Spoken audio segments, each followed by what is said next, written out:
இப்ராஹிம் அலைஹிஸ்ஸலாம் அவர்களுக்கும் இஸ்மாயில் அலைஹிஸ்ஸலாம் அவர்களுக்கும் காபத்துல்லாவை புனர் நிர்மாணம் செய்யக்கூடிய ரெண்டு பேருமே அந்த பணியை செய்து முடிக்கிறார்கள். அதை பற்றி அல்லாஹ் தஆலா குர்ஆன்ல சொல்றப்ப இது யர்ஃபஉ இப்ராஹிமுல் கபாயித மினல் பைத் வ இஸ்மாயில், இப்ராஹிம் அலைஹிஸ்ஸலாம் அவர்களும் இஸ்மாயில் அலைஹிஸ்ஸலாம் அவர்களும் நாம சொன்ன அந்த காபத்துல்லாவினுடைய அடித்தளத்தை உயர்த்தி கட்டிய அந்த வேலையை செய்து முடித்த பிறகு அடுத்து அல்லாஹ்விடத்தில் கையேந்தி ஒரு துஆவை செய்கிறார்கள். அந்த துஆவுல உள்ள இருக்கக்கூடிய அந்த மைய கருத்தை என்ன? இறைவா, நீ சொன்ன அந்த வேலைகளை நானும் என்னுடைய மகன் இஸ்மாயில் இருவரும் செய்து முடித்து விட்டோம். நாங்கள் செய்த இந்த வேலையை ரப்பனா தகப்பல் மின்னா, நாங்கள் செய்த இந்த ஒரு பணியை நீ ஏற்றுக்கொள்வாயாக என்று சொல்லிவிட்டு அதற்கு அடுத்து சொல்லுகிறார்கள், ரப்பனா வஜஅல்னா முஸ்லிமைனி லக, இறைவா எங்கள் இருவரையும் உனக்கு கட்டுப்பட்டு நடக்கக்கூடியவராக ஆக்கி வைப்பாயாக. வ மின் துர்ரியத்தினா உம்மத்தன் முஸ்லிமத்தன் லக, எங்களுடைய வழி தோன்றவர்கள் அவர்களையும் உனக்கு கட்டுப்பட்டு நடக்கக்கூடியவர்களாக ஆக்கி வைப்பாயாக. அடுத்து மெயினா சொல்லுகிறார்கள், அரினா மனாசிகனா, நாங்கள் செய்ய வேண்டிய எங்களுடைய வணக்க வழிபாடுகளை இறைவன் நீ எங்களுக்கு கற்றுத் தருவாயாக. நாங்க எப்படி வணங்கணும், நாங்க எப்படி தொழுகணும், எங்களுடைய இபாதத்தை எந்த மாதிரி அமைக்கணும், அது போன்ற விஷயத்தை நீ எங்களுக்கு சொல்லிக் கொடு. வதுப் அலைனா, நாங்கள் செய்யக்கூடிய பாவங்களை எல்லாம் நீ மன்னித்து விடு. இன்னக அன்த தவ்வாபுர் ரஹீம், நீ பாவத்தை மன்னிக்க கூடியவனாக கருணையாளனாக இருக்கிறாய் என்று இப்ராஹிம் அலைஹிஸ்ஸலாம் அவர்கள் கையேந்துகிறார்களே. உங்களை விட என்னை விட இறைவனிடத்தில் சிறந்த அந்தஸ்தை பெற்றிருக்கிற இறைவனுடைய உற்ற நண்பராக இருக்கிறவரே, நானா இந்த மார்க்கத்தில் சுயமா எதையுமே செஞ்சிட முடியாது என்ற அளவிற்கு அவர்கள் வருகிறார்கள் என்று சொன்னால் இன்னைக்கு நாம எப்படி நம்மளுடைய வாழ்க்கையில் இருக்கிறோம் அதையும் யோசித்து பாருங்கள். அஸ்ஸலாமு அலைக்கும் வரஹ்மத்துல்லாஹி வபரகாத்துஹு. புகழ் அனைத்தும் நம்மை படைத்து பரிபாலிக்கிற இறைவனுக்கே உண்டாவதாக. அன்பிற்குரிய அல்லாஹ்வின் நல்லடியார்களே, தாய்மார்களே, சகோதர சகோதரிகளே, அல்லாஹ்வின் அருளால் தமிழ்நாடு தௌஹீத் ஜமாத் காஞ்சிபுரம் மாவட்ட நிர்வாகம் சார்பாக ஏற்பாடு செய்யப்பட்டிருக்கிற இந்த மார்க்க விளக்க நிகழ்ச்சியிலே இறை செய்தியை இருக பற்றிய இப்ராஹிம் அலைஹிஸ்ஸலாத்து வஸ்ஸலாம் என்கிற தலைப்பின் கீழ் பேசுவதற்காக நான் படிக்கப்பட்டிருக்கிறேன். அன்பிற்குரிய அல்லாஹ்வின் நல்லடியார்களே, இந்த தலைப்பு இங்கு தரப்பட்டதற்கும் சில முக்கியமான காரணங்கள் இருக்கிறது. இன்றைக்கு நம்முடைய சமூகத்தில் வாழக்கூடிய முஸ்லிம்களை எடுத்துக்கொண்டால் நாம் நம்முடைய வாழ்க்கையை எவ்வாறு வாழ வேண்டும் என்பதை அல்லாஹ் தஆலா தன்னுடைய திருமறையிலே நமக்கு அழகாக வழிகாட்டுகிறார். இன்னும் நமக்கு தூதராக அனுப்பப்பட்ட நபிகள் நாயகம் ஸல்லல்லாஹு அலைஹி வஸல்லம் அவர்கள் 23 ஆண்டு காலமாக இறைவனுடைய செய்தியை நமக்கு பெற்றுத்தந்து அந்த இறைவனுடைய கட்டளையை நாம் எப்படி ஏற்று நடக்க வேண்டும், நாம் நம்முடைய வாழ்க்கையில எதை செய்ய வேண்டும் எதை செய்யக்கூடாது என்பதையெல்லாம் ஒரு சிறு பிள்ளைக்கு விளங்கக்கூடிய அளவில் மிக தெளிவாக நபிகள் நாயகம் ஸல்லல்லாஹு அலைஹி வஸல்லம் அவர்களும் விளக்கிவிட்டு சென்று விட்டார்கள். இப்படிப்பட்ட இந்த ஒரு மார்க்கத்தை தந்த இறைவன் நாம் இந்த உலகத்தில் எப்படி வாழ வேண்டும் என்பதை குர்ஆனிலே பல இடங்களிலே வழிகாட்டுகிறான். இப்படி வழிகாட்டக்கூடிய எந்த ஒரு இடத்தை நீங்கள் எடுத்து பார்த்தாலும் மனிதர்களாக இருக்கக்கூடிய நமக்கு அல்லாஹ் தஆலா பகுத்தறிவை தந்திருக்கிறானே. இந்த உலகத்துல எந்த ஒரு உயிரினத்திற்கும் பகுத்தறிவு கிடையாது. நம்மை விட பலத்துல மிஞ்சிய எத்தனையோ உயிரினங்கள் இருக்கிறது. ஆனால் அந்த உயிரினத்திற்கு நம்மை போன்று பகுத்தறிவு கிடையாது. இப்ப நம்மை விட சில வேலைகளை துல்லியமாக செய்யக்கூடிய சில உயிரினங்களும் இருக்கிறது. ஆனால் அவைகளுக்கெல்லாம் பகுத்தறிவை இறைவன் வழங்காமல் மனிதர்களாகிய நமக்கு அல்லாஹ் தஆலா பகுத்தறிவை கொடுத்து நாம் இந்த உலகத்தில் வாழ வேண்டும் என்று சொன்னால் நமக்கு தரப்பட்ட பகுத்தறிவு மட்டும் நம்முடைய வாழ்க்கையை சீர்படுத்துவதற்கு பத்தாது. நம்முடைய பகுத்தறிவையும் தாண்டி முழுக்க முழுக்க இறைவனுடைய வழிகாட்டுதலில் நாம் நடந்தால்தான் நாம் இந்த உலக வாழ்க்கையை இறைவன் சொன்ன அடிப்படையில் உண்மையான முஸ்லிம்களாக வாழ முடியும். அதே போல மறுமை நாளில் அல்லாஹ்விடத்தில் நாம் சுவர்க்கம் என்கிற ஒரு பேற்றை அடைய வேண்டும் என்று சொன்னால் அதற்கும் அல்லாஹ் தஆலா நாம் இந்த உலகத்தில் வாழுகிற பொழுது நம்முடைய மனம் போன போக்கிலே வாழ்ந்து விடக்கூடாது. எனக்கு என்ன கொள்கை பிடித்திருக்கிறது அந்த கொள்கையை நான் வாழ்ந்துடக்கூடாது. இறைவன் நமக்கு எந்த கொள்கையை தேர்ந்தெடுக்க சொல்லுகிறானோ, அல்லாஹ்வுடைய தூதர் நாம் எந்த அடிப்படையில் வாழ வேண்டும் என்று சொல்லுகிறார்களோ அந்த அடிப்படையில் தான் நாம் நம்முடைய வாழ்க்கையை கொண்டு செல்ல வேண்டும். அதுதான் நம்முடைய மறுமை வெற்றிக்கும் வழிவகுக்கும். என்பதை விளக்குவதற்காகத்தான் இந்த தலைப்பை எனக்கு தேர்வு செய்யப்பட்டிருக்கிறது. அன்பிற்குரிய சகோதரர்களே, இன்றைக்கு இஸ்லாமிய சமூகத்தை சிந்தித்து பாருங்கள். நமக்கு மத்தியில ஏராளமான வேறுபாடுகள் நிறைய விஷயங்கள் இருக்கிறது. உதாரணத்திற்கு அரசியல் எடுத்துக்கிடுங்களேன்.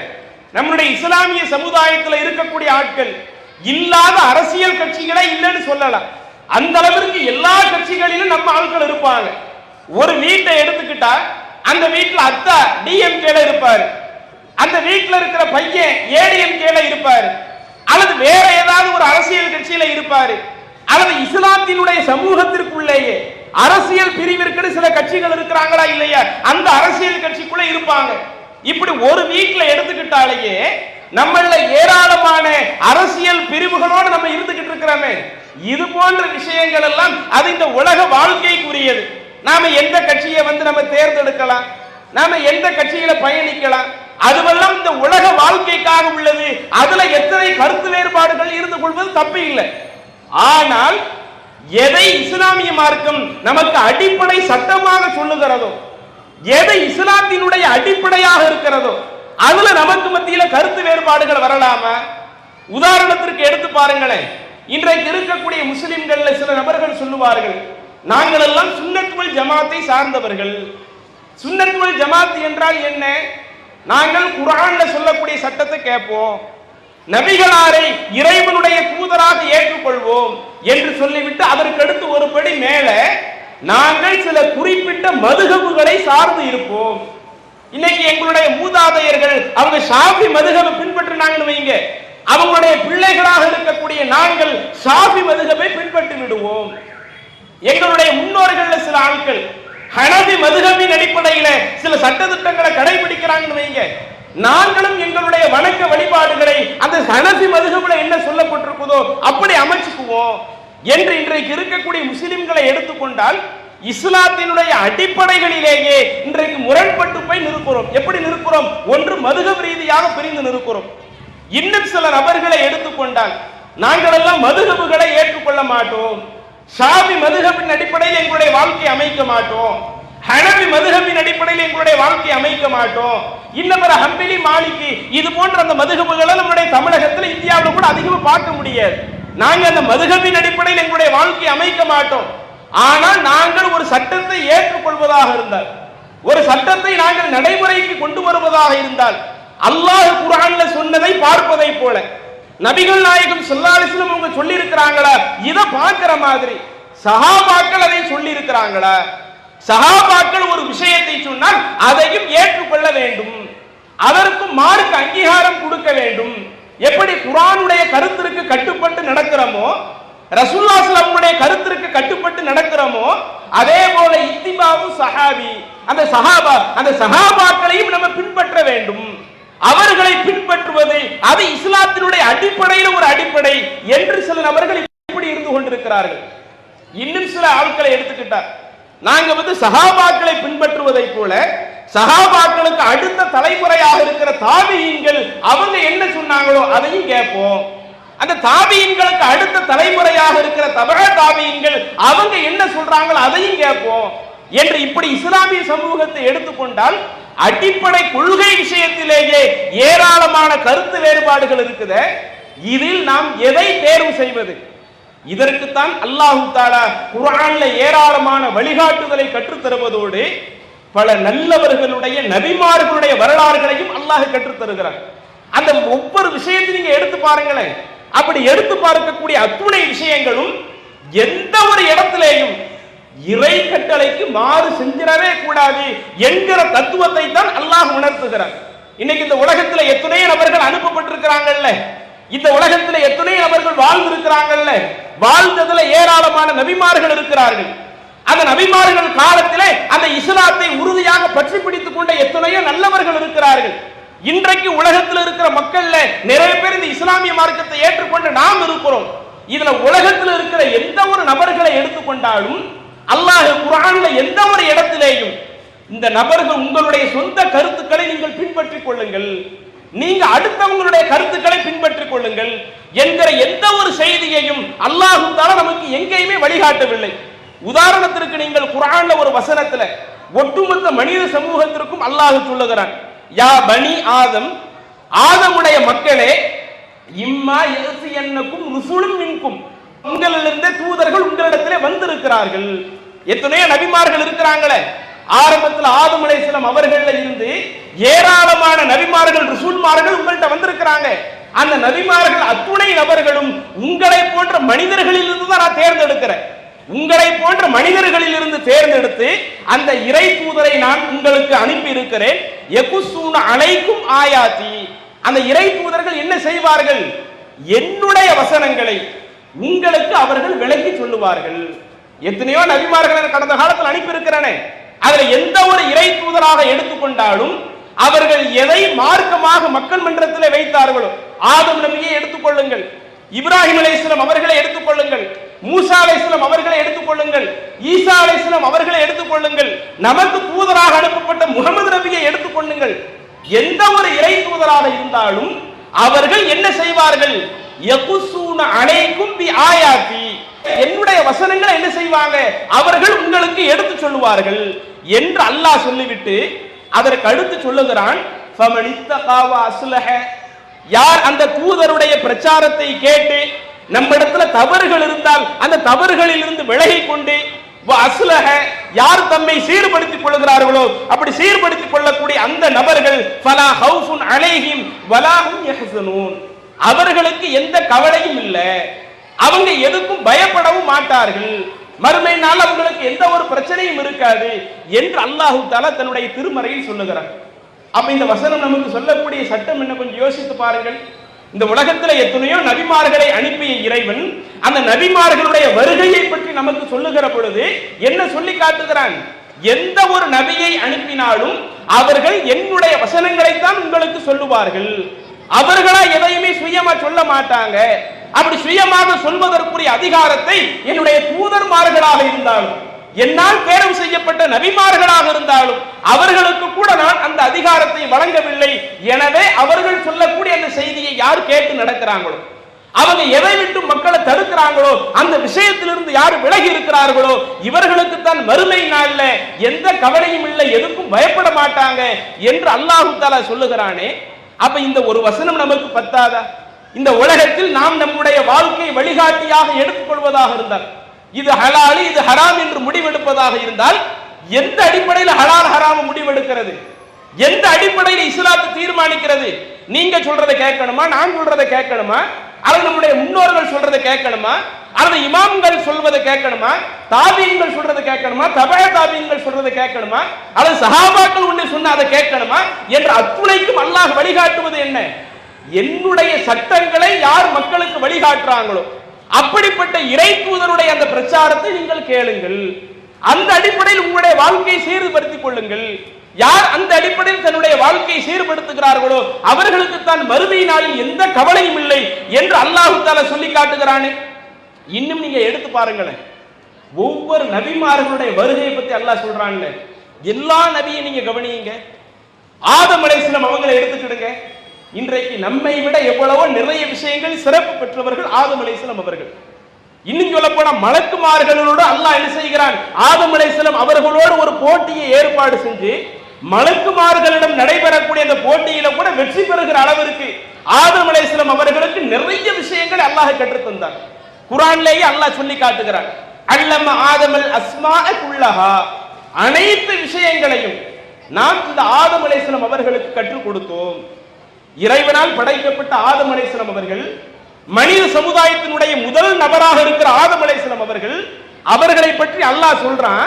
இந்த ஆதம் இன்னைக்கு நமக்கு கூட தெரியாத விஷயம் நிறைய இருக்கலாம். இன்னைக்கு நமக்கு கண்ணு முன்னாடி என்ன இருக்குதோ அதை மட்டும்தான் நம்ம அறிய முடியும். நம்ம கடந்த காலத்துல என்ன படிச்சிருக்கிறோமோ அதை மட்டும்தான் நம்ம சொல்ல முடியும். ஆனா அல்லாஹ் என்ன செய்யறான்? ஆதம் அலைஹிஸ்ஸலாம் அவர்களுக்கு நிறைய விஷயத்தை அல்லாஹ்வே சொல்லி கொடுத்து விடுகிறார். இப்படி அல்லாஹ்வே நிறைய விஷயத்தை சொல்லி கொடுத்து விட்டு அந்த ஆதம் அலைஹிஸ்ஸலாம் அவர்களை இந்த பூமிக்கு அல்லாஹ் அனுப்புனான்ல, அனுப்பும்போது என்ன சொல்லி அனுப்புனான்? அது நீங்க கொஞ்சம் சிந்திச்சு பாருங்களேன். அல்லாஹ் என்ன சொல்லி அனுப்புனான்? நீங்கள் இந்த பூமிக்கு இறங்குங்கள், வகுல் நஹ்பிது மின்ஹா ஜமீஆ, நீங்கள் அனைவரும் இங்க இருந்து இந்த பூமிக்கு இறங்குங்கள். இம்மா யஅத்தியன்னகும் மின்னி ஹுதா, நீங்க இந்த பூமியில இருந்தீங்கன்னா என்னிடமிருந்து உங்களுக்கு நேரான வழி வந்து கொண்டே இருக்கும். எதை செய்யணும் எதை செய்யக்கூடாது என்கிற அந்த வழிகாட்டுதல் இறைவனாகிய என்னிடமிருந்து உங்களுக்கு வந்து கொண்டே இருக்கும். யார் அந்த நேர்வழியை பின்பற்றுகிறாரோ, ஃபமன் தபிஅ ஹுதாய, யார் என்னுடைய அந்த நேர்வழியை பின்பற்றுகிறாரோ, ஃபலா ஹவுஃபுன் அலைஹிம் வலா ஹும் யஹ்ஸனூன், அவர்களுக்கு மறுமை நாள்ல எந்த கவலையும் இல்லை, எதற்கும் பயப்படவும் மாட்டார்கள். அப்ப நிறைய விஷயங்களை கற்றுத்தரப்பட்ட இந்த உலகத்தினுடைய அந்த மனிதர்களிலேயே சிறந்த மனிதராக அல்லாஹ் குர்ஆனிலே குறிப்பிடுகிற அந்த ஆதம் அலைஹிஸ்ஸலாம் அவர்களை எடுத்துக்கொண்டாலும் அவங்களும் இறைவனுடைய தூதர் தான். இறைவனுடைய தூதராகவே இருந்தாலும் நீங்க உங்களுக்கு பிடிச்ச ஒன்றை இந்த இஸ்லாத்தில் செஞ்சிட முடியாது. நீங்க எதை செய்வதாக இருந்தாலும் என்னுடைய வழிகாட்டுதல் உங்களுக்கு வரும், அந்த வழிகாட்டுதல் படிதான் நீங்க நடக்கணும். அல்லாஹ் தஆலா சொல்றானா இல்லையா? அதே போல இப்ராஹிம் அலைஹிஸ்ஸலாம் அவர்களை எடுத்துக்கொள்ளுங்கள். கடந்த 10 மாத காலமாக எங்களுடைய ஜமாத் சார்பாக அழகிய முன்மாதிரி இப்ராஹிம் அலைஹிஸ்ஸலாம் என்கிற ஒரு செயல் திட்டத்தின் கீழ் பல்வேறு பிரச்சாரத்தை நம்ம கொண்டு போனோமே. இப்ராஹிம் அலைஹிஸ்ஸலாமுடைய வாழ்க்கையில நம்ம பெற வேண்டிய பாடம் என்ன? இப்ராஹிம் அலைஹிஸ்ஸலாமுடைய வாழ்க்கையை நாம் குர்ஆன்ல படிக்கும் பொழுது அது நமக்கு உணர்த்தக்கூடிய முக்கியமான தகவல் என்ன என்பதை ரத்தின சுருக்கமாக இந்த மனித சமூகத்திற்கு எடுத்து சொல்லக்கூடிய அந்த ஒரு பணியை நாம் தொடர்ச்சியாக செய்து வந்தோமே. அந்த இப்ராஹிம் நபியை எடுத்துக்கொள்ளுங்கள். அல்லாஹ் தஆலா இப்ராஹிம் அலைஹிஸ்ஸலாம் அவர்களை குறித்து குர்ஆனிலே குறிப்பிடுகிறார். அப்ப அல்லாஹ் தஆலா இப்ராஹிம் அலைஹிஸ்ஸலாம் அவர்களை பற்றி சொல்லுகிற பொழுது வத்தஹதல்லாஹு இப்ராஹிம ஹலீலா, அல்லாஹ் தஆலா இப்ராஹிம் அலைஹிஸ்ஸலாம் அவர்களை தன்னுடைய உற்ற நண்பராக தேர்வு செய்து விட்டான். அல்லாஹ்வே குர்ஆன்ல சொல்லி காட்டுறான். இன்னைக்கு நீங்க அல்லாஹ்வுடைய நண்பர்னு சொல்லிட முடியுமா? நான் அல்லாஹ்வுக்கே நண்பர்னு சொல்லிட முடியுமா? இன்னும் ரசூலுல்லாஹி ஸல்லல்லாஹு அலைஹி வஸல்லம் அவர்கள் சொல்லுகிறார்கள், என்னையும் இறைவன் தூதராக தேர்வு செய்து விட்டான் என்று அல்லாஹ்வுடைய தூதர் குறிப்பிடுகிறார்கள். அது நபிமொழிகள்ல பார்க்கிறோம். அப்ப இறைவனுடைய உற்ற நண்பராக இருப்பதாக இருந்தால் ஒன்னு அல்லாஹ் குர்ஆன்ல சொன்ன இப்ராஹிம் அலைஹிஸ்ஸலாம் அவர்கள் இறைவனுடைய உற்ற நண்பர் என்கிற ஒரு பெரிய ஒரு பட்டத்தை பெறுகிறார்கள். அப்ப யாரு அல்லாஹ்வுக்கே உற்ற நண்பராக இருக்கிறாங்களோ தன்னுடைய உற்ற நண்பருக்கு அல்லாஹ் போட்ட கட்டளை என்ன? பொதுவா நம்மளுடைய வாழ்க்கை செயல் எப்படி இருக்குங்க? நாம அடுத்தவங்கள்ட்ட அது ஒரு மாதிரி நடப்போம். அதுவே நமக்கு நெருங்கிய ஆட்களா இருக்கிறாங்கன்னு வைங்க, ரொம்ப நெருங்கிய நண்பராக இருக்கிறாங்கன்னு வைங்க, அவங்களிடத்துல நாம் நடக்கக்கூடிய முறைகள் அது வேறு விதமாக இருக்கும். ஆனா அல்லாஹ்வினுடைய இந்த விஷயத்தை நீங்க எடுத்து பார்த்தீங்கன்னா யார் தன்னுடைய உற்ற நண்பராக இருந்தாலும் சரி இந்த விஷயத்தில் அல்லாஹ் தஆலா எதையும் காம்ப்ரமைஸ் பண்ண போறதில்லை. சரி, இறைவனுடைய உற்ற நண்பராக இப்ராஹிம் அலைஹிஸ்ஸலாம் இருந்தாங்கல்ல, அவங்க நினைச்சதை அவங்க செய்ய முடிந்ததா? அவங்க நினைச்சதை அவங்க செய்கிற பொழுது அதை அல்லாஹ் தஆலா கண்டிக்காமல் இருந்தானா? குர்ஆன்ல ஒரு இடத்துல அல்லாஹ் சொல்லி காட்டுகிறான், உங்களுக்கு இப்ராஹிம் அலைஹிஸ்ஸலாம் அவர்களிடத்துல அழகான முன்மாதிரி இருக்கிறது என்று அல்லாஹ் சொல்லிவிட்டு இல்லா இஸ்திக்ஃபார் அபி, ஆனா அவங்க தன்னுடைய தந்தைக்கு அல்லாஹ்ட்ட பாவ மன்னிப்பு கேட்டாங்களே அதுல உங்களுக்கு ரோல் மாடல் இல்லைன்னு அல்லாஹ் சொல்றான். ஏன் அல்லாஹ் தஆலா அதை தனியா தெளிவுபடுத்தணும்? எல்லா விஷயத்திலேயும் இப்ராஹிம் நபிக்கு உங்கள்ட்ட அழகான முன்மாதிரி இருக்குன்னு சொன்ன இறைவன் அது தன்னுடைய தந்தை இறைவனுக்கு இணை வைக்கக்கூடிய கொள்கையில் இருக்கிறார். அந்த இறைவனுக்கு இணை வைக்கக்கூடிய கொள்கையில் ஒரு ஆள் இருக்கிறாங்கன்னு வைங்க, அவங்களுக்கு ஹிதாயத்துக்காக துவா செய்யலாம். இறைவன் அவர்களுக்கு நேர்வழி கொடு அப்படி துவா செய்யறது தப்பு இல்லை. அது அவங்களுடைய ஆரோக்கியத்திற்காக துவா செய்யறது அது கூட தப்பு இல்லை. ஆனா ஒருவர் இறைவனுக்கு இணை வைத்த நிலையிலேயே இருக்கிறப்ப அவங்களுடைய பாவத்தை மன்னிச்சிருன்னு கேட்கிறது அது அல்லாஹ் தஆலா யாருக்குமே அனுமதி கொடுக்கலையே. ஆனா தன்னுடைய உற்ற நண்பராக இருக்கிற இப்ராஹிம் அலைஹிஸ்ஸலாம் அவர்கள் தன்னுடைய தந்தைக்காக பாவ மன்னிப்பு தேடுகிற பொழுது அது அல்லாஹ் தனியா பிரித்து சொல்லி என்னுடைய உற்ற நண்பராக இருந்தாலும் அவர்கள் செய்த இந்த காரியம் இருக்குதே அதுல உங்களுக்கு ரோல் மாடல் அல்ல, அதுல உங்களுக்கு முன்மாதிரி இல்ல, அவர் தன்னுடைய தந்தைக்கு பாவ மன்னிப்பு தேடியது அது என்னுடைய வழிகாட்டுதலே அல்ல, அதை நீங்கள் பின்பற்றாதீர்கள். அதுபோல நீங்களும் உங்களுடைய குடும்பத்துல அது நம்முடைய நெருங்கிய வட்டத்துல யாரேனும் ஒருவர் இஸ்லாத்தை ஏற்காமல் இஸ்லாத்தினுடைய அடிப்படை கொள்கைக்கு மாற்றமா இருக்கிறாங்கன்னா, வெளிப்படையில நம்ம பார்க்கிற பொழுது இணை வைப்பு கொள்கையிலேயே இருக்கிறாங்கன்னா அவங்களுக்காக நீங்க பாவ மன்னிப்பு தேடிடாதீங்க என்பதை இப்ராஹிம் அலைஹிஸ்ஸலாமுடைய வாழ்க்கையிலிருந்து அல்லாஹ் தஆலா நமக்கு பாடம் நடத்துறானே. அந்த இப்ராஹிம் நபி ஒரு முறை என்ன செய்கிறார்கள் குர்ஆன்ல பார்க்கலாம். இப்ராஹிம் அலைஹிஸ்ஸலாம் அவர்களுக்கும் இஸ்மாயில் அலைஹிஸ்ஸலாம் அவர்களுக்கும் காபத்துல்லாவை புனர் நிர்மாணம் செய்யக்கூடிய அதை இன்னும் அதனுடைய அடித்தளத்தை உயர்த்தி கட்டக்கூடிய ஒரு பணியை அல்லாஹ் வழங்குகிறான். ரெண்டு பேருமே அந்த பணியை செய்து முடிக்கிறார்கள்.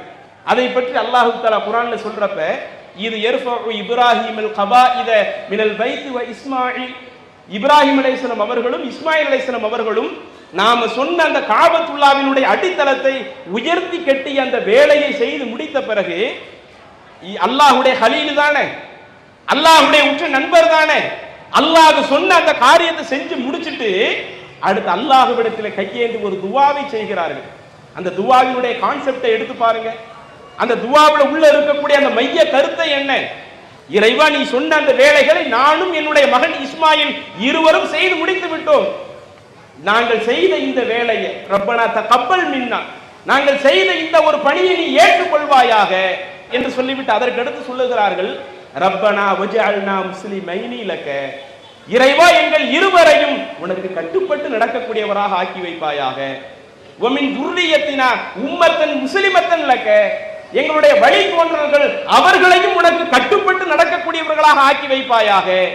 அடுத்து மெயினா சொல்லுகிறார்கள், அரினா மனாசிக்கனா, நாங்கள் செய்ய வேண்டிய எங்களுடைய வணக்க வழிபாடுகளை இறைவன் நீ எங்களுக்கு கற்றுத் தருவாயாக.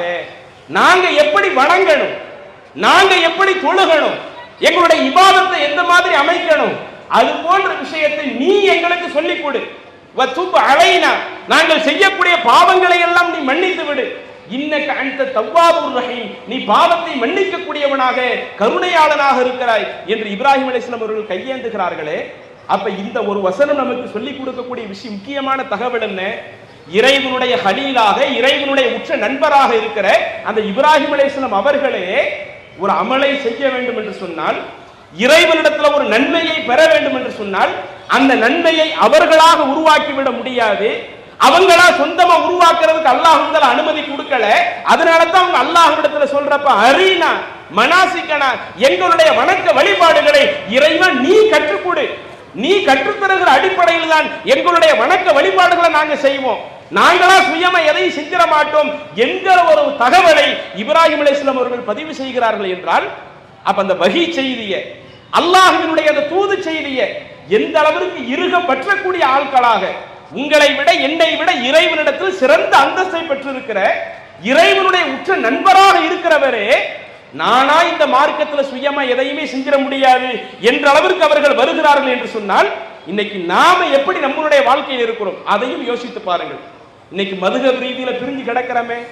இன்னைக்கும் சில பள்ளிவாசல்கள்ல போனா 20 வருஷம் 30 வருஷத்துக்கு முன்னாடி உள்ள போர்டை அப்படியே உள்ள வச்சிருக்கிறாங்க. எப்படி போர்டு இருக்கும்? 4 மதுஹபுகளை பின்பற்றாதவர்கள், தலையில தொப்பி அணியாதவர்கள், தலையில கர்ச்சீஃப் கட்டாதவர்கள் இந்த பள்ளியிலே தொழுவதற்கு அனுமதி கிடையாது. ஒரு ஆள் முஸ்லிமா இருக்குன்னா அவங்க எந்த சட்டத்தை வச்சிருக்கிறாங்க? இன்னைக்கு நீங்க நானும் முஸ்லிமா இருக்குன்னா என்ன செய்யணுமா? பள்ளிவாசல் தொழுகணும்னா என்ன செய்யணுமா?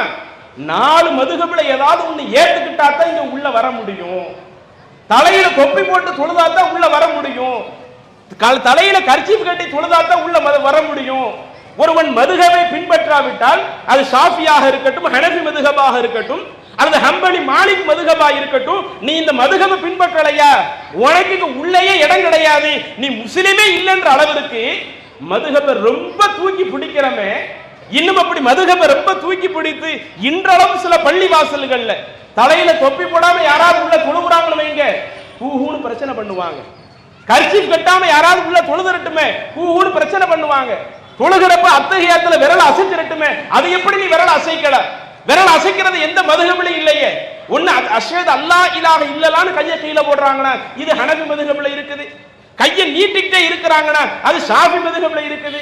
அது என்ன நீ ஹனஃபி மதுஹபை பின்பற்ற மாட்டேங்கிற, ஷாஃபி மதுஹபை பின்பற்ற மாட்டேங்கிற, விரல் அசைச்சுக்கிட்டே இருக்கிறியே என்று இன்றளவும் சில இடங்களில் பேசுகிறார்கள் என்றால், அப்ப அந்த அளவிற்கு நாம மதுஹபை தூக்கி பிடிக்கிறோமே.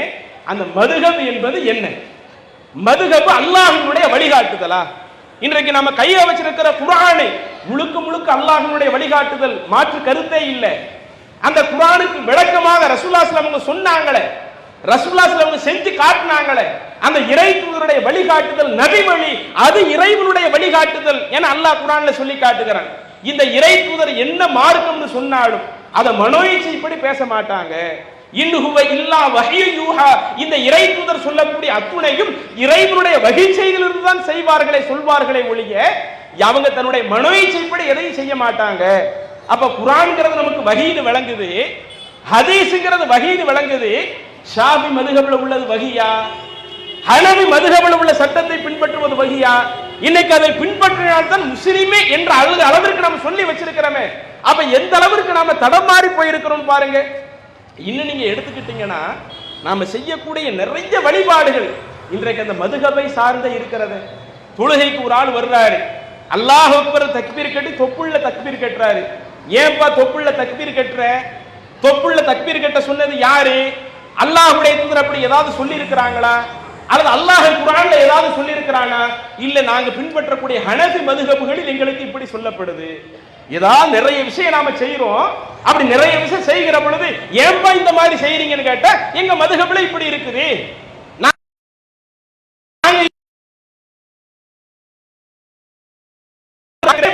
முழுக்கபை சார்ந்தே நம்ம போகக்கூடிய ஒரு நிலை வருது. இன்னும் சொல்ல போனா எத்தனையோ மார்க்கத்தில் இல்லாத பல விஷயங்கள் குர்ஆன்ல அதற்கான ஆதாரம் இருக்காது, ஹதீஸ்ல அதற்கான ஆதாரம் இருக்காது.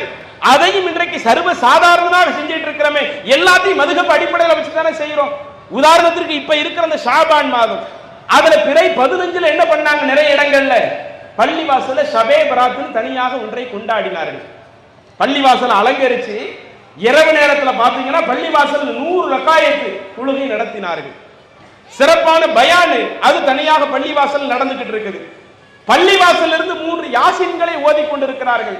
இறந்தவங்களுக்காக, நம்மளுடைய ஆயுள் இன்னும் அதிகரிக்க வேண்டும் என்பதற்காக, நமக்கு அல்லாஹ் தஆலா நிறைய ரிஸ்க் வழங்கணுங்கிறதுக்காக இப்படி 3 யாசீன்களை ஓதக்கூடிய பழக்கம் எல்லாம் இருந்துச்சு. இன்னும் அந்த பகல் பொழுதுல நோன்பு வைக்கிற ஒரு பழக்கம் இருந்துச்சு. சரி, இப்படி ஷபே பராத்னு ஒரு இரவை சொல்லி அதுல 100 ரக்காயை தொழுகிறீங்களே, யார் அப்படி தொழ சொன்னா? அதற்கான எவிடன்ஸ் என்ன? அதற்கான ஆதாரம் என்ன? அல்லாஹ் குர்ஆன்ல இப்படி ஏதாவது சொல்லி இருக்கிறானா? அல்லது ரசூலுல்லாஹ்ல ஏதாவது சொல்லி இருக்கிறாங்களா? அதை நம்ம பார்த்தோமா? அதை பத்திலாம் எங்கள்கிட்ட கேட்க கூடாது. குர்ஆன்ல இருக்குதா கேட்காதே, ஹதீஸ்ல இருக்குதா அதை பத்தி கேட்காதே. வளமையை எங்க மக்கள் பின்பற்றுறாங்கல்ல, எங்க பள்ளிவாசல்ல அந்த செய்தியை சொல்றாங்கல்ல, ஆலிம்களை இப்படி பயான் பேசிடுறாங்கல்ல. ஷபே பராத்துல இரவு நேரத்துல இந்த மாதிரி வணக்க வழிபாடு செய்யணும், பகல் நேரத்துல நீங்க நோன்பு வைக்கணும். அஜர்த்து எங்களுக்கு வழிகாட்டிட்டாங்களே. அஜர்த்து 7 வருஷம் படிச்சவங்க, 10 வருஷம் படிச்சவங்க, அவங்க என்ன மார்க்கத்துல இல்லாததே வழிகாட்டிட போறாங்க? குர்ஆன்ல இல்லாததே வழிகாட்டிட போறாங்க? ஹதீஸ்ல இல்லாததே சொல்லிட போறாங்க? அவங்க என்ன சொன்னாலும் ஒண்ணு குர்ஆன் ஹதீஸ்ல இருக்கும் அல்லது மதுஹப்ல இருக்கும். அவங்க இல்லாதது எதையும் சொல்ல மாட்டாங்க என்று சொல்லி நாம பின்பற்றுகிறோமே. ஆனா குர்ஆன்ல அந்த சட்டம் அப்படி எங்கேயுமே இல்லையே, ஹதீஸ்ல அந்த சட்டம் எங்கேயுமே இல்லையே. அல்லாஹ் குர்ஆன்ல நமக்கு சொல்லக்கூடிய முக்கியமான உத்தரவு என்ன? வமை யப்தகி கைரல் இஸ்லாமி தீனா, இஸ்லாத்துல சொல்லப்படாத ஒரு விஷயத்தை யார் தனக்கு நன்மை கிடைக்கும் என்று நினைத்து செய்தாலும் ஃபலை யுக்பல மின்ஹு, அந்த காரியத்தை அல்லாஹ் ஏற்றுக்கொள்ளவே மாட்டான். நம்ம பார்வையில ஒண்ணு நன்மைன்னு நினைப்போம். 100 ரக்காய் தொழுதா தப்ப சிலால்கள் இப்படி நீ கேள்வி கேட்டுக்கிட்டு இருக்கிறாங்க. ஏங்க ஷபே பராத்ல நைட்ல 100 ரக்காய் தொழுவுறீங்க?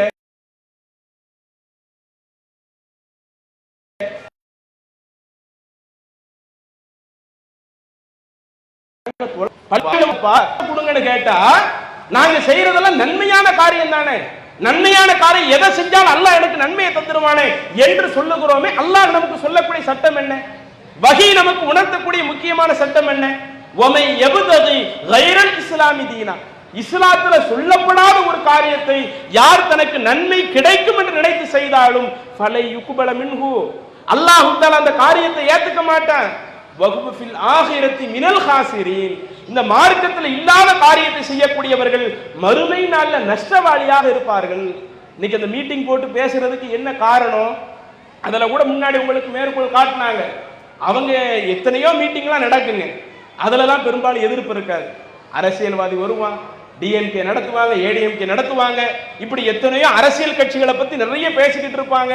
நீங்க தான் எங்களுடைய வருங்காலமே, நீங்கள் தான் எங்களை காக்க வந்த கடவுளே என்றெல்லாம் பேசுவதற்கு அதுல எந்த ஒரு இடையூறு ஏற்படுத்தாதவர்கள் நம்ம ஜமா சார்பாக இப்படி ஒரு பிரச்சாரத்தை சொல்றதுக்கு, குர்ஆன்ல அல்லாஹ் சொன்னா கேளுங்க, ரசூலுல்லாஹி அவங்க சொன்னா கேளுங்க, இதுதான் நம்ம மார்க்கத்தினுடைய அடிப்படை. அல்லாஹ் தஆலா இப்ராஹிம் நபிக்கு அதைத்தான் கட்டளை போடுறான், ஒட்டுமொத்த நபிமார்களுக்கு அல்லாஹ் அதைத்தான் சொல்லி இருக்கிறான். யாருக்கும் யாருடைய அந்த மனசாட்சியின் அடிப்படையில் நடக்கிறதுக்கு அல்லாஹ் அனுமதி கொடுக்கல, இறைவனுடைய கட்டளையின் அடிப்படையில் தான் நடக்கணும் என்கிற இந்த பிரச்சாரத்தை எடுத்து சொல்வதற்கு வந்தா அதுல பல இடையூறு, அதுல பல நெருக்கடி. யாருனாலும் நடத்திட்டு, அரசியலுக்காக நடத்துறான் அவன் நடத்தட்டும், ஆனா இவங்க நடத்தக்கூடாது என்கிற அளவிற்கு ஒரு நெருக்கடி வருது. அப்ப அவ்வளவு நெருக்கடி வந்தாலும் அதெல்லாம் நாங்க ஒரு பொருட்டாவே எடுத்துக்க மாட்டோம். இப்படி எவ்வளவு நெருக்கடி வந்தாலும் அதை பொறுத்தவரையில கடந்த காலத்தில் இந்த ஜமாத் பார்க்காத நெருக்கடியா, கடந்த காலத்தில் நாங்க சந்திக்காத இடையூறுகளா, எவ்வளவோ சந்திச்சு முடிச்சிட்டோம். எவ்வளவு நெருக்கடிகள் வந்தாலும் நாங்கள் எங்களுடைய பிரச்சாரத்தை தொடர்ச்சியாக வீரியமாக கொண்டு சேர்ப்பதற்கு என்ன காரணம்? அல்லாஹ் நமக்கு அதைத்தான் சொல்லி காட்டுறான். இஸ்லாத்துல இல்லாதது நீங்களா நன்மன் நினைச்சு செஞ்சாலும் அல்லாஹ் ஏத்துக்காம இருக்கிறானே, அது மட்டுமல்ல வஹுவஃபில் ஆகிரத்தி மினல் காசிரின், மார்க்கத்தில் இல்லாத காரியத்தை செய்யக்கூடியவர்கள் மறுமை நல்ல நஷ்டவாளியாக போய்விடுவார்கள் அல்லாஹ் சொல்றானே. நாங்க நஷ்டவாளியா போயிடக்கூடாது, நீங்க நஷ்டவாளியா போயிடக்கூடாது. உங்க மேல உள்ள அந்த நல்லெண்ணத்தின் காரணமாகத்தான் நம்ம எல்லாருமே அல்லாஹ் சொன்னது சட்டத்தை உறுதியாக கடைபிடிப்போம் என்கிற அடிப்படையில் தான் இது போன்ற ஒரு பிரச்சாரத்தை நம்ம கொண்டு போறோம். அப்ப இப்படி நீங்க எடுத்து பார்த்தீங்கன்னா எவ்வளவோ மார்க்கத்தில் இல்லாத காரியத்தை நம்ம பண்ணிக்கிட்டு இருக்கிறோங்க. அல்லாஹும் அல்லாஹுடைய தூதரும் கற்றுத்தரப்படாத பல விஷயங்களை நாம இன்னைக்கு ரமலானு இபாதத்துன்னு பண்ணிக்கிட்டு இருக்கிறோம். உதாரணத்துக்கு எடுத்துக்கிடுங்க, நாம நோம்பு வைக்கிறோம்ல, நாங்கெல்லாம் சின்ன வயசுல அதெல்லாம் கண்கூடா பார்த்துருக்கிறோம். காலையில சகர் எழுந்து சாப்பிடுவோம், சாப்பிட்டு முடிச்ச உடனே கடைசியில் அம்மா என்ன செய்வாங்க, சகருக்கு ஒரு நிய்யத்தை சொல்லி கொடுப்பாங்க. எல்லாரும் அந்த நிய்யத்தை வெளிப்படையா சொல்லு, நவைத்து சௌமகதி அன் அதாஇ ஃபர்து ரமதானி ஹாதி சனா என்கிற இந்த நிய்யத்தை சொல்லலனா உனக்கு நோம்பே செல்லாது, நோம்பே சேராது. அதனால அந்த நிய்யத்தை சத்தம் போட்டு சொல்லு. வீட்டில் சின்ன வயசுல இருக்கும் பொழுது சொல்லி கொடுக்கப்பட்டிருக்குது. இன்னைக்கு நீங்க எடுத்து பாருங்களேன், ரமலான் நெருங்கிருச்சுங்கிறதுக்கு நமக்கு என்ன ஒரு அடையாளம்? அந்த பகுதிகளில் இருக்கக்கூடிய பெரிய பெரிய கடைகளில் நோம்பு அட்டை அடிப்பாங்க. அந்த நோம்பு அட்டையில் இந்த சபை நவைத்து சௌமகதின் இந்த நிய்யத்தை அடிச்சு கொடுத்து, அதனால நோம்பு திறக்கிறதுக்கு அல்லாஹும் லக்கசுந்து என்று சொல்லக்கூடிய அந்த ஒன்று அடிச்சு கொடுத்து, அது நோம்பினுடைய டயம், ஆரம்ப டயம் என்ன, நோன்பு திறப்பினுடைய டயம் என்ன என்று ஒவ்வொரு கடைகளில் விளம்பரம் போட்டு இதுல வரும் இல்ல. சரி, இன்னைக்கு இதுதான் இப்படி இருந்தா தான் நோன்பே நமக்கு ஏற்றுக்கொள்ளப்படும் அளவுக்கு நமக்கு சொல்லி தரப்பட்டது. இது எங்க இருக்குது? நவைத்து சௌமகதின் என்று அல்லாஹ் தஆலா குர்ஆன்ல எங்கேயாவது சொல்லியிருக்கிறானா?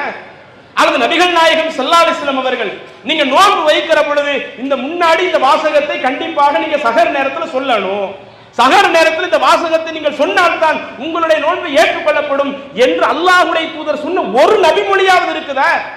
ஒரு ஹதீஸ் இருக்குதுன்னு வைங்க. இந்த பாருங்க ரசூலுல்லாஹ் சொல்லி இருக்கிறாங்க, புகாரில் இருக்கு, முஸ்லிம்ல இருக்குது, அஹமதுல இருக்குது, திருமிதியில இருக்குது, ஏதோ ஒரு ஹதீஸ் கிரந்தத்தில் இருக்குதுன்னு வைங்க. அல்லாஹ்வுடைய தூதர் சொல்லிவிட்டால் அதை நீங்களும் செய்யணும், நானும் செய்யணும், ஒட்டுமொத்த உலகமும் செய்யணும். ஆனா அல்லாஹ்வுடைய தூதர் சொன்ன மாதிரி எதுவுமே இல்லையே. அதே மாதிரி அல்லாஹும்ம லக்கசுந்து என்கிற ஒரு துஆவை சொல்றாங்களே, ஆதாரப்பூர்வமான நபிமொழிகள் அது இருக்குதா? அல்லாஹ்வுடைய தூதர் நோன்பை திறக்கிற பொழுது இந்த மாதிரி சொன்னாங்கன்னு ஆதாரப்பூர்வமான ஹதீஸ்ல இருக்குதா?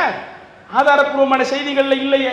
அப்ப இப்படி ரமலான்ல நீங்க எடுத்து பார்த்தாலும் நவைத்து சௌமதி என்ற பெயர்ல மார்க்கத்தில் இல்லாத காரியத்தை கடைபிடிக்கிறோம். அதே மாதிரி அந்த நோன்பு வைக்கிற டயம், நோன்பு முடிக்கிற டயம் இருக்குது, அதுலயும் மார்க்கத்தில் இல்லாத எத்தனையோ பல விஷயத்தை உள்ள சேர்க்கிறோம்.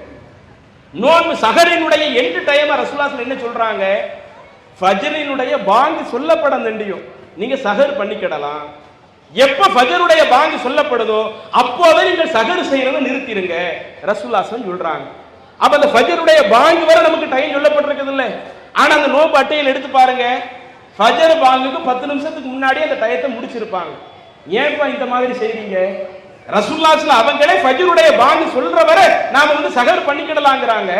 நீங்க 10 நிமிஷத்துக்கு முன்னாடியே முடிக்க சொல்றீங்களே. இல்ல நாங்க பேணுதல் அடிப்படையில் இந்த மாதிரி செய்யறோம். அதனால நோன்பு திறக்கிறதுக்கு என்ன டைம் சொல்லப்பட்டிருக்குது? சூரியன் மறைந்து விட்டால் நீங்க நோன்பு திறந்துருங்க. அந்த சூரியன் மறைந்த உடனே மகரிபுடைய பாங்கு சொல்றது இருக்குதா இல்லையா? கரெக்டா சூரியன் மறைஞ்ச உடனே தான் மகரிபுடைய பாங்கு சொல்லணும். அப்ப அந்த சூரியன் மறைந்து விட்டால் நோன்பு திறக்க சொன்னா அதுல ஒரு 10 நிமிஷம் அந்த பக்கம் எக்ஸ்ட்ரா கொடுக்கிறது கேட்ட பேணுதல் அடிப்படையில. இப்படி மார்க்கத்துல ஒரு விஷயத்தை பேணுதல் அடிப்படையில் முடிவெடுப்பதற்கு யார் நமக்கு அனுமதி கொடுத்தது? அப்ப இந்த மாதிரி மார்க்கத்தில் இல்லாத எத்தனையோ பல காரியங்களை செய்கிறோமே. அப்ப நம்ம அல்லாஹ்வுடைய வகை செய்தியை பார்க்கறது இல்ல, இறைவன் நமக்கு சொல்லக்கூடிய அடிப்படை சட்டத்தை புரிந்து நாம நடக்கிறது இல்ல. இப்படி நாம் இருந்தோமேயானால் இது நம்முடைய மறுமை வாழ்க்கைக்கு உதவாது. நம்ம மறுமை நாள்ல வெற்றி பெறணும்னு வைங்க, யார் வகையின் அடிப்படையில கரெக்டா தன்னுடைய வாழ்க்கையை நடத்தினார்களோ அவர்கள் தான் மறுமையில வெற்றி அடைய முடியும். அல்லாஹ் குர்ஆன்ல பல இடங்களில் சொல்லி காட்டுகிறான், யௌம துகல்லபு உஜூஹுஹும் ஃபின்னார், நரகத்தில் சிலருடைய முகங்கள் போட்டு புரட்டப்படும். அப்படி புரட்டப்படுகிற அந்த நேரத்தில் அப்போது அவர்கள் சொல்லுவார்களாம், யகூலு யா லைத்தனா அத்தஅனல்லாஹு வ அத்தஅன ரசூலா. இப்படி அல்லாஹ் எங்களை நரகத்துல போட்டு புரட்டுறானே, நாங்க அல்லாஹ்வுக்கு கட்டுப்பட்டு இருக்கலாமே, அவனுடைய தூதருக்கு கட்டுப்பட்டு இருக்கலாமே. இன்னா அத்தஅனா சாதத்தனா வ குபராஅனா, நாங்க எங்களுடைய பெரியோர்களுக்கும் எங்களுடைய முன்னோர்களுக்கு கட்டுப்பட்டமே.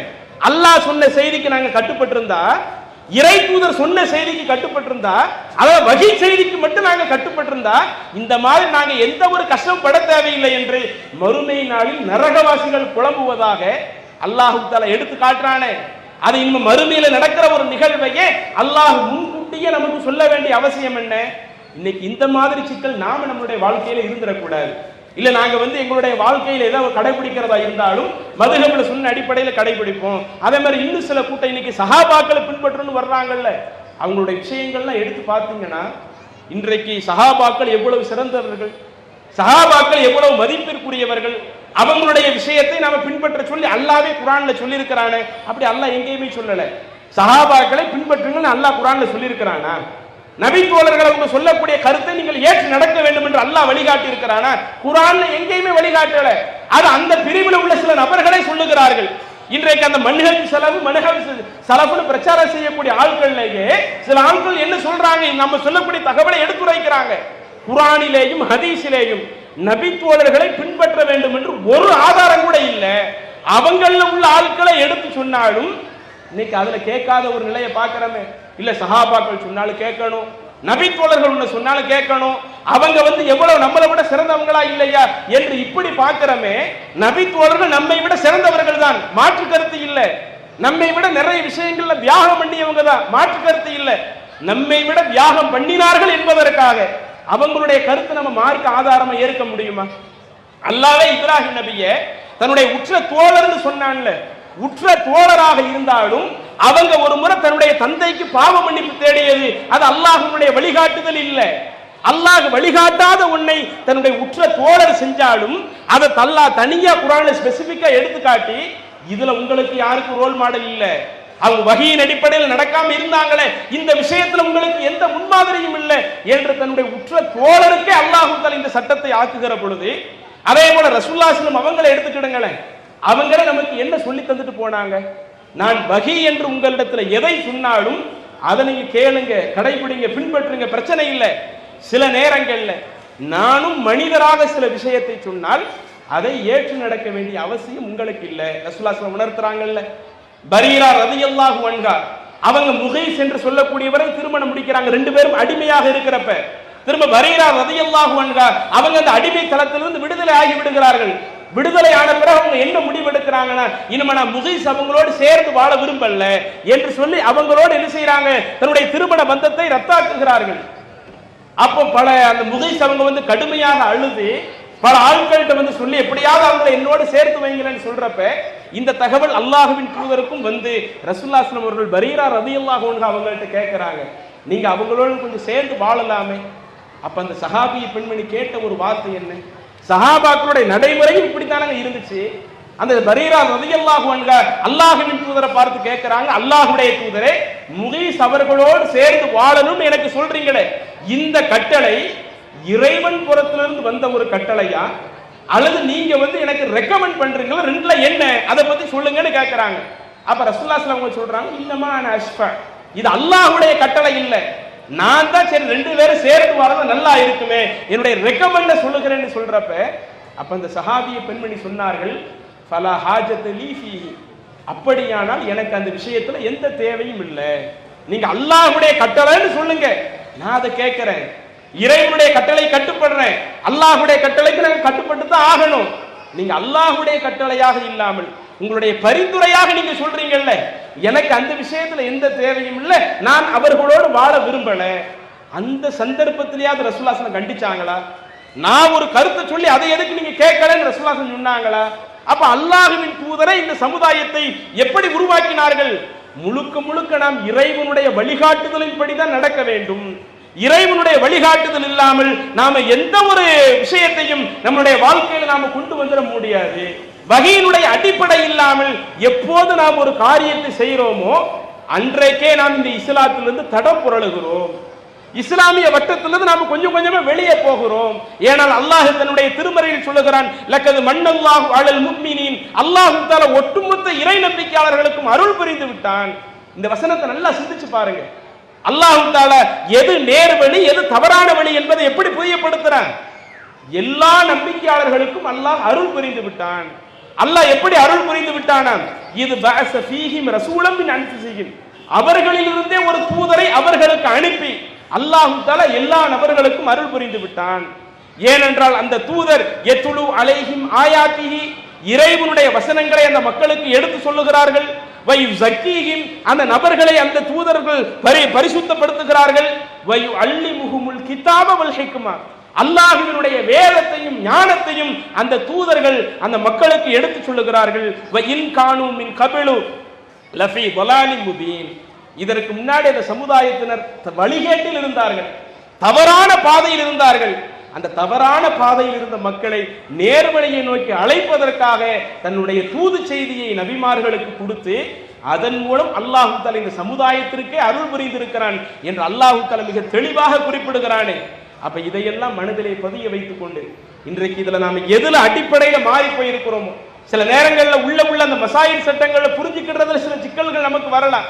ஒரு ஹதீஸை பார்க்கிற பொழுது நமக்கு ஒரு கருத்து வரும், இன்னொரு கருத்து வரும். அதுல வரக்கூடிய அந்த மசாயில் பிரிவுகள் என்பது அதை பேசி ஈஸியா முடிவெடுத்துக்கிடலாம்.